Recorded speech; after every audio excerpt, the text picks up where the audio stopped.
Melbourne's airport rail link is finally back on track with design plans expected to be finalised in coming months. But it seems the project is still not a priority for the government and could still be a decade away. Good old Melbourne's airport rail link. Gonna run from the new Sunshine Station super hub to the airport with a new station at Keilor East.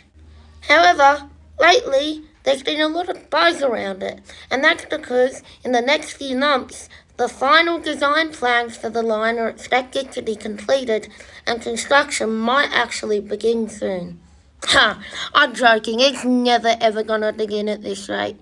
Anyway, in this video, I'm going to tell you what's happening with Melbourne's airport rail link, when it could open, when's it going to be constructed, and how's it going to work. This is what we know so far. So, the airport line will run through the metro tunnel in the city, which is expected to open later this year. Then head out to the new Sunshine Station Super Hub, where the whole area around Sunshine will be completely upgraded to accommodate these new lines. Then it'll curve north and go through Keilor East, which is a brand new station. Then it'll continue up to Melbourne Airport with a brand new elevated station at the airport. Now, something that's big on the new airport rail link is the Sunshine Station Super Hub. It's going to allow turn up and go trains to the airport and the metro tunnel, as well as adding new platforms for the regional trains and completely separating freight trains from Sunshine Station and the metropolitan lines. According to the government, the completion of this will allow both the electrification of the Melbourne line and the building of the airport line. They are also building a new Albion station because the old one's kind of bad. I'm not going to go too deep into this. A lot of other train YouTubers already have, so go look at them for more information on the Sunshine Station Super Hub. Now, a main issue that has delayed this project for so long is how they're going to actually build the Melbourne Airport Station. Originally it was going to be underground, then it was going to be at level, and now it's going to be above ground. So, the reason that the Melbourne Airport rail link has been taking so long to design is that there's been a battle between the airport and the Victorian government. You see, the Victorian government wants an overground station, but the airport is pushing very hard for an underground station so it doesn't interfere with already existing infrastructure as much. However, the Victorian government didn't want this, so now it's going overground, but this has caused a huge delay on the project.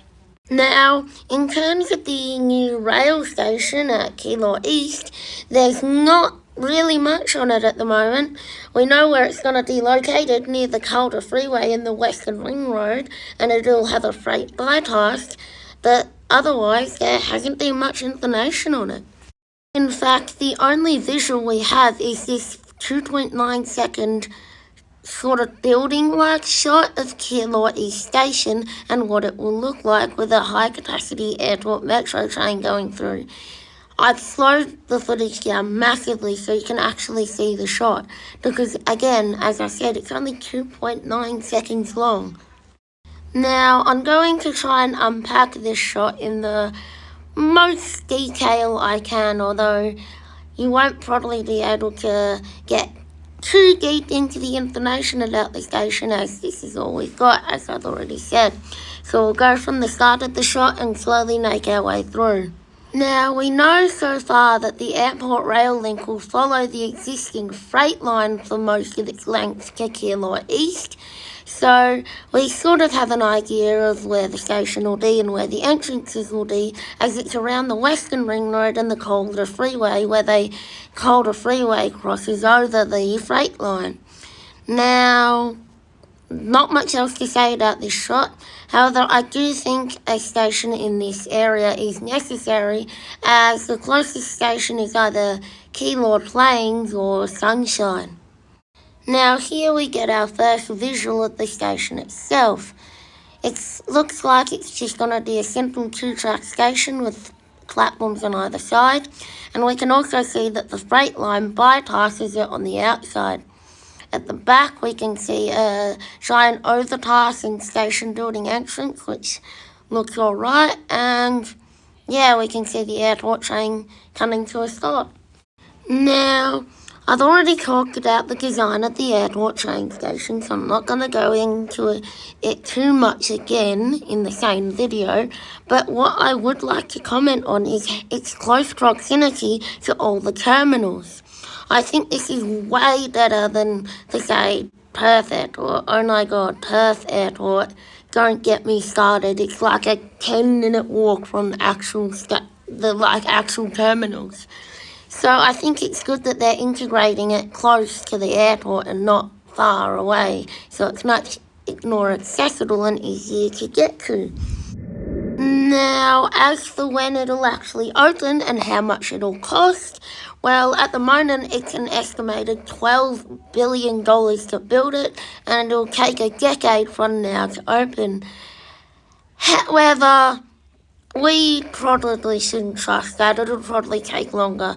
You know, this guy puts it perfectly. $12 billion is only going to be the start, because the project's going to blow out. It's going to be late. It's going to cost 50% more. Yeah, I wouldn't get my hopes up for $12 billion and a decade away. It's probably going to be closer to 2 decades away, and it'll probably cost double. So don't get your hopes up on whatever they're saying at the moment.